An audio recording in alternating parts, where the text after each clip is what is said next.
High সবাইকে, তোমরা সবাই কেমন আছো? আশা করছি তোমরা সবাই খুব ভালো আছো, আমিও ভালো আছি। তো সন্ধেবেলায় আমি রেডি হয়ে গেছিলাম মন্দিরে পুজো দিতে যাব বলে। কেন, 8 তারিখ ছিল মহাশিবরাত্রি। আমার ভিডিওটা আপলোড করতে একটু হয়ে গেছে, তার জন্য সরি। তো মন্দিরে গিয়েই দেখলাম যে অনেকেই মহাদেবের মাথায় দুধ ঢালা শুরু করে দিয়েছে। তো যেহেতু এখনও ব্রাহ্মণ আসেনি, তো আমরা সবাই মহাদেবের মাথাটা পরিষ্কার করে দিলাম, যত মালা ছিল ওগুলো সব সাইড করে দিলাম। কেন, এখনও অনেক মানুষের আমাদের মহাদেবের মাথায় দুধ ঢালা বাকি রয়েছে।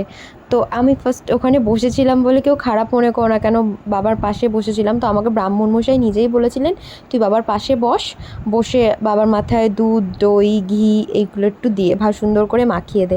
তো আমার এই ভিডিওটা দেখে না, পরে নিজে যখন দেখছি আমার এত ভালো লাগছিল যে আমাকে বলেছে যে আমি মহাদেবের পাশে বসে থাকবো।